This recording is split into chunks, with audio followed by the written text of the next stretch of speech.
Buenas tardes, somos estudiantes de la Universidad Minuto de Dios y el día de hoy le vamos a hablar sobre los factores que influyen en la toxicidad en los metales y gases. Mi grupo está conformado por Jessica Linera Blandón Gómez y quien les habla Yaricel Viloria. El día de hoy yo les voy a hablar sobre los metales. Bueno, los metales tienen la circunstancia de ser elementos brillantes variando de un metal u otro la intensidad del brillo. Otros aspectos importantes que estos tienen es que permiten formar aleaciones como el bronce, acero, el níquel, entre otros. Los metales también tienen algunas cualidades aprovechantes en el servicio médico, tales como el titanio, el acero inoxidable y el oro, que son hipoalergénicos y permiten realizar intervenciones quirúrgicas como prótesis y neontología, algunas curaciones dentales.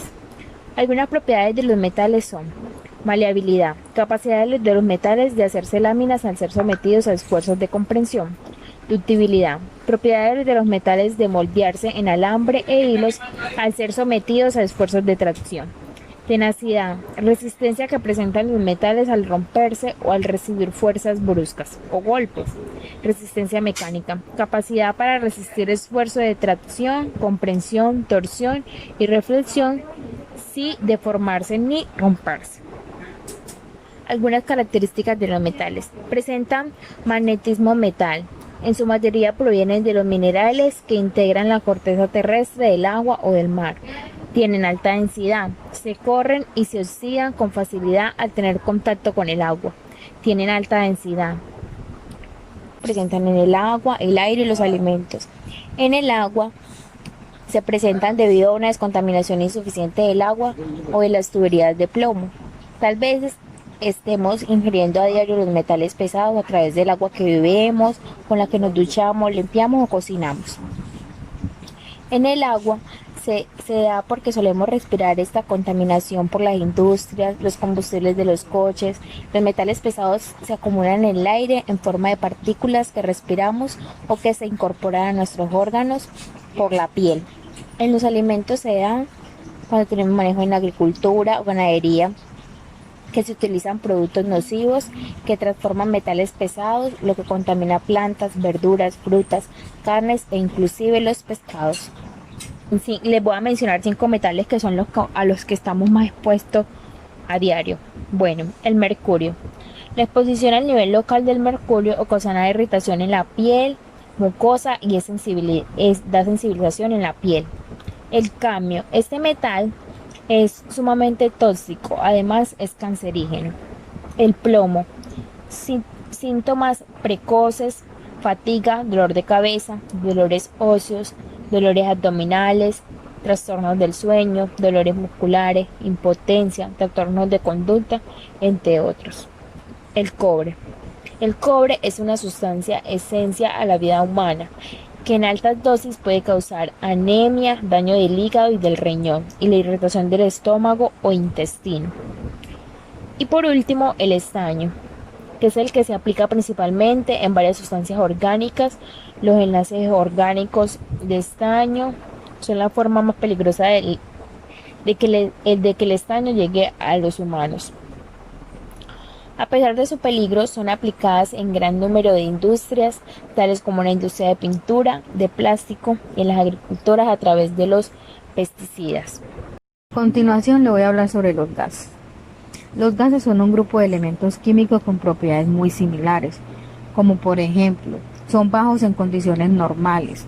Los gases monoatómicos son inodoros, incoloros y presentan una reactividad química muy baja. Algunas de sus características son: no tienen volumen ni forma propia, son incoloros, adquieren la forma y el volumen del recipiente en el que se encuentran. Cuando están en el mismo recipiente se mezclan total y se uniforman entre ellos. Su densidad es la razón entre la masa de un cuerpo y el volumen que ocupa. Es decir, la densidad es la relación que existe entre la masa de una sustancia y su volumen. Sus vías de ingreso al organismo son parental, digestiva, respiratoria y dérmica.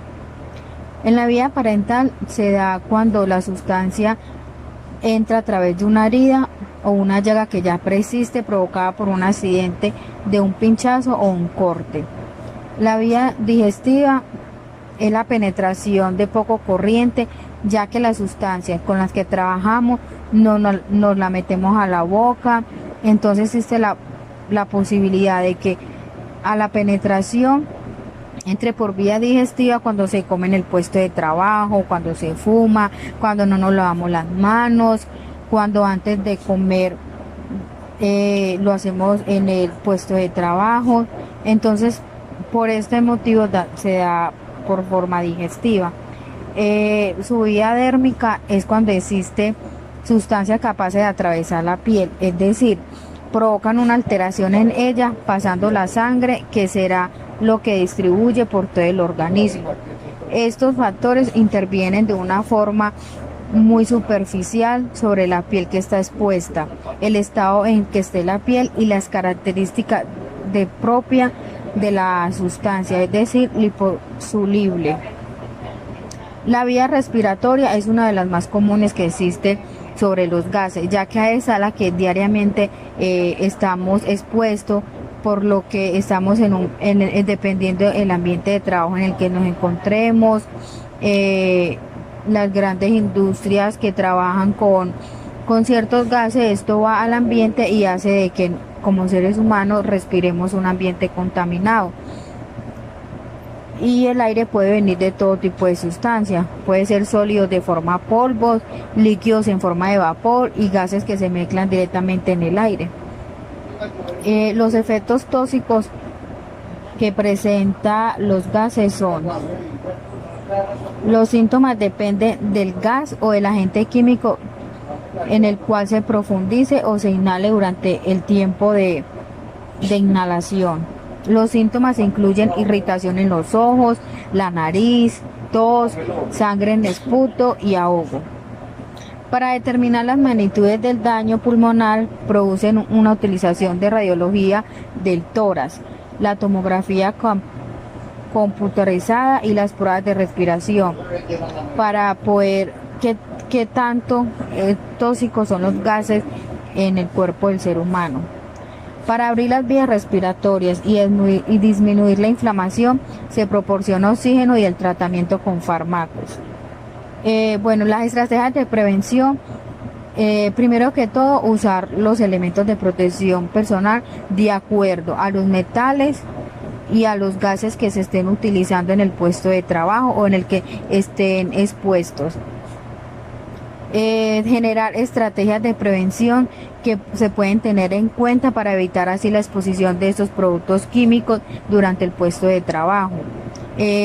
Dar capacitaciones a los trabajadores donde se les induce a leer bien las instrucciones de uso de cada uno de los metales y gases que producen las empresas, tener una adecuada higiene tanto para el puesto de trabajo como para la vida diaria en casa, porque como por lo que sabemos, los metales y los gases también pueden ingerirse por medio de alimentos, por medio del aire contaminado. Entonces se debe tener pues como una buena higiene adecuada a la hora de utilizar tanto los alimentos, un monitoreo y seguimiento de calidad del aire contaminado en las empresas. Muchísimas gracias.